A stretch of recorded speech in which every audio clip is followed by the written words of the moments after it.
Welcome back to the channel. Let us see what is the second technique, that is standardization and simplification of work.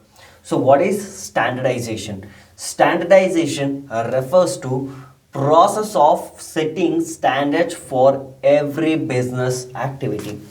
So normally in the organization, each and every activity will be standardized. Normally you maybe know that, correct? In factories and all, they will standardize the process, time, product. These things will be standardized. Why we need to standardize each and every activity? Let us take production example. So if you set 1,000 units of standard production, this much of units they should produce in one day, that is standards, right? If you don't set a standard, they might produce 900 units, 700 units, 500 units, right? If they produce lesser than the what we required, that will be our loss. Obviously yes, we should pay for them, so wages will be increased. We cannot sell the products how much we have, so how much demand is there in the market, right? We will lose the business. So we need to set a standard production, correct? So that's why we will standardize each and every activity. Can be standardization of process, whatever the process is going on. Let us take Coke. First they should produce the bottle and design it, and then fill the Coca-Cola and pack it and then sell it. This is the process. So they should set a standard process. Then raw material. So this much of raw materials we should consume, and this type of raw material we should use, and this quality raw material we should use. That is standardization of raw material. And standard time, you already know it. Standard product, I gave an example. Machinery, standard machineries we should use, quality machineries to produce the good output, and methods and working conditions must be standardized. So next we have simplification of work. Aims at eliminating superfluous varieties, sizes and dimensions. So we should not produce unnecessary varieties and sizes, right? So let us take an example of t-shirt company, t-shirt manufacturer. Let us say manufacturer produces S, M sizes: small, medium, large, extra large, double XL and triple XL. Triple XL. So in the market, these four will normally sell good, will be moving in India, right? These are the major sizes we have in India. So small, medium, large and extra large.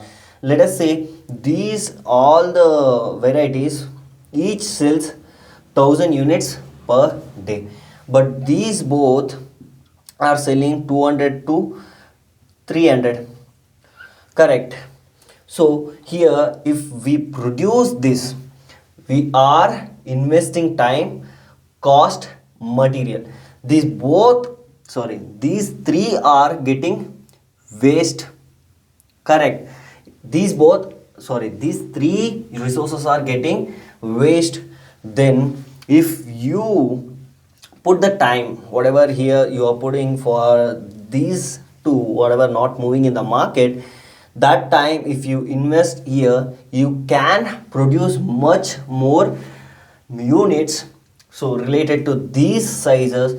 Then you can sell and make higher profit.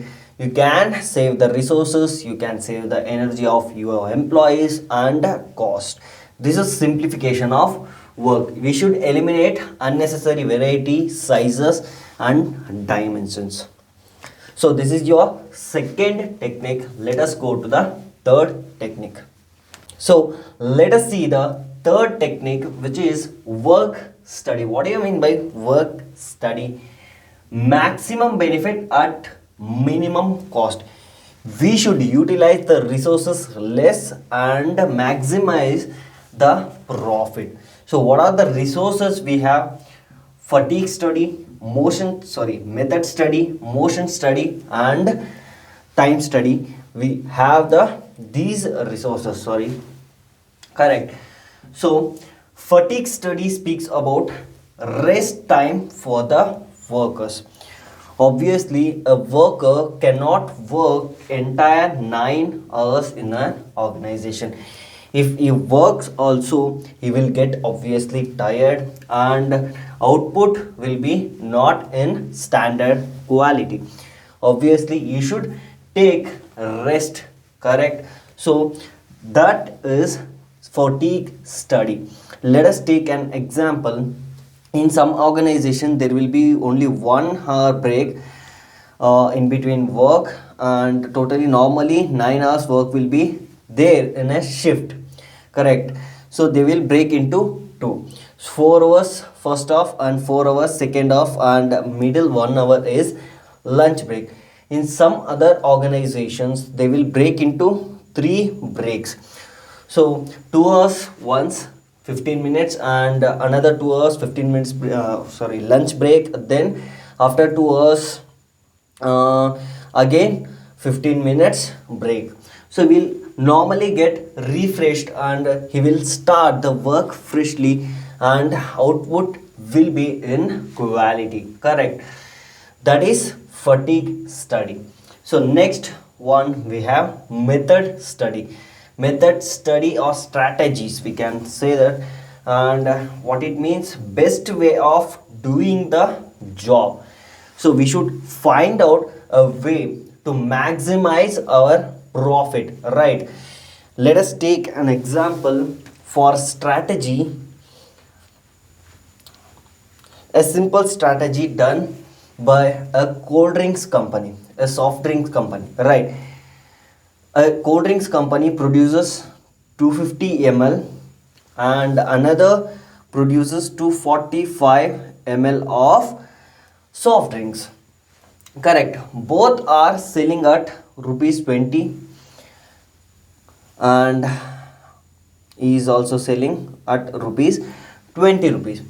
So who is maximizing the profit? Whose method is maximizing the profit? That is 245 ml. Who is selling 245 ml cold drinks is maximizing the profit, because he is saving 5 ml of soft drinks. What will happen if 5 ml, if he saves, that is nothing but that is even not a sip, that might be a off sip, we even won't consider what is the big difference it can make. So let us see what is the difference that 5 ml can make and how much profit they are making with that simple 5 ml. Let us see. So normally in India 2 lakh units, general on an average basis 2 lakh units of soft drinks are selling, right? 2 lakh units per day. If he saves 5 ml per, if he saves 5 ml for 1 unit, how much ml for 2 lakh units? It becomes 10 lakh ml, correct? It becomes 10 lakh ml. If he converted into those mls into per unit divided by 245 per can, 10 lakh ml divided by, if it is 245 ml per can, how much can he can how much cans or how much units he can produce? 4081 units he can produce. If he sells it for 20 rupees, one day profit is 81,632, correct?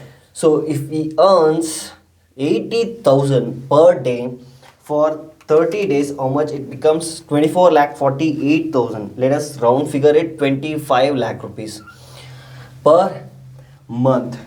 If it goes for 12 months, it will be almost 3 crore, almost 3 crore. Some amount is difference. So on an average, if they save 5 ml of cold drinks, they can earn 3 crore rupees per annum. If an average salaried employee, let us take 1 lakh rupees is taking salary, he need 24 to 25 years to earn this much of amount. That is the power of 5 ml. That is not even a sip. Right. The next we have motion study. What speaks the motion study? Study of movement like lifting, putting object. So what it is? So why we need to do that? If 2 to 3 minutes get late in a putting or lifting a object, what it can make difference? All right, that is you are asking. Let us say motion study, as we consider employees are taking 10 minutes extra break. Let us convert into that. So after apart from lifting, putting and everything, just we consider 10 minutes break, extra break. So what it can give, or what it can get loss, or what is the loss getting by the organization by this 10 minutes? So you feel that it's nothing, right? In 8 hours of time, if we takes 10 minutes break, if all our, let's say 100 employees takes 10 minutes extra break, what will happen? So let us see what is the difference it can give, what is the loss it can give. Correct. So in an organization there are 100 employees. Each one employee can produce 100 units in 1 hour. Correct. The which is selling for 100 rupees per unit. Some t-shirt you keep, so 100 rupees they are selling per unit, and one employee can produce 100 units in 1 hour. Correct. So what is the loss? Let us calculate. If an employee or 100 employees wastes 10 minutes, let us see one employee, calculate for one employee. If one employee takes 10 minutes break, how many units he can produce? So in 1 hour they are producing 100 units, which means 100 divided by 60 minutes. Correct. 100 divided by 60 minutes, if I do, he can produce 1.67 units per minute. If he takes 10 minutes break, it goes to 16.7 units he can produce in 10 minutes.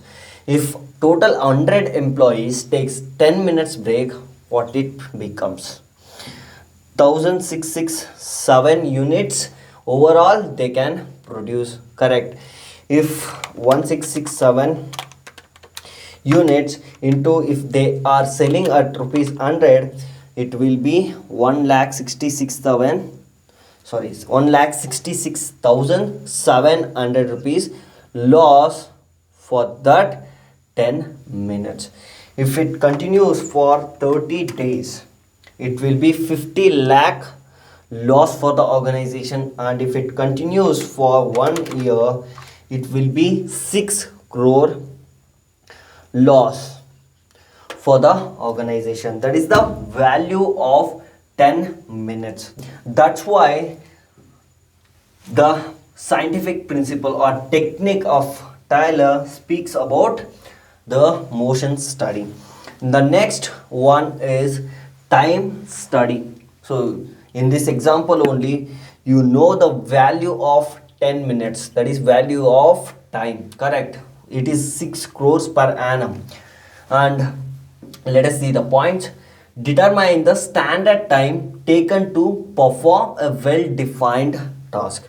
We should set a standard time for a particular task. Obviously, if we won't keep standard time, it can be reduced or can be increased, which leads us a loss for the organization. And next point, determine number of workers to be employed. So in a place, if they require 10 employees, they should be employed assigned 10 employees only. If you assign 15, 20, it will be a loss for the organization. Absolutely. If we consider for a year, it will be a huge loss for the organization. We should control those things. Next, frame suitable incentives and determine labor cost. Labor cost, determining the labor cost is very important for the organization. If organization pays even 10 rupees extra, it can go to extent of 10 crore, 20 crore, like that. If Tata increases 10 rupees extra payment, think that what is the loss for him. That's why we should calculate the labor cost. So this completes your third technique, work study. Let us go to the fourth technique, differential piece wage system. It is one of the best method or best technique, I can say, because it speaks about the wages of the employees. Let us say there is a skilled labor and half skilled and unskilled or fresher. Three types of labors, right? Skilled labor is producing 100 units per hour, and half skilled producing 80 units per hour, and unskilled producing 30 units per hour. If the organization pays each and every one 1000 rupees, is that right wage for the skilled labor or unskilled or half skilled? Is that correct? If skilled is producing 100 units, he is also getting 1000, and unskilled is producing just 30 units and he is also getting 1000 rupees. What will happen if skilled labor thinks, if he is producing just 30 units, why I need to produce 100 units for the same payment? So if he thinks that at the next second and the next day only, if he produces 100 units earlier, he will start producing only 30 units, and this person half skilled also will start producing 30 units. Overall, we have a loss of, let's say, 120 units per hour. It can give a huge loss for the organization. Then only we need to differentiate the wages, correct? We need to fix a standard wages. Let us say if you produce 1 unit, you will get 10 rupees. If you produce 1 unit, you will get 10 rupees. That is the standard wages. So if he produces 100 units into 10, he will get 1000 rupees, right? If he produces 80 units into 10, he will get 800, right? If he produces 30 units into 10, he will get 300. As per their production units, they will get the wages, and it will motivate the other employees to produce much more, correct? Obviously it will increase the efficiency of the employees. This is your piece wage system, and this completes your techniques of principles of management. In the next class we will see Foyle's principle. Thank you for watching. If you like the video, please subscribe and share the video, and if you want to ask doubts, you can ask in Instagram, Telegram. Those link are in the description. And if in future, if you want to attend the tests for the business studies classes, you should follow, or you should have the link of our website, which is in the description. Thank you for watching. Please share.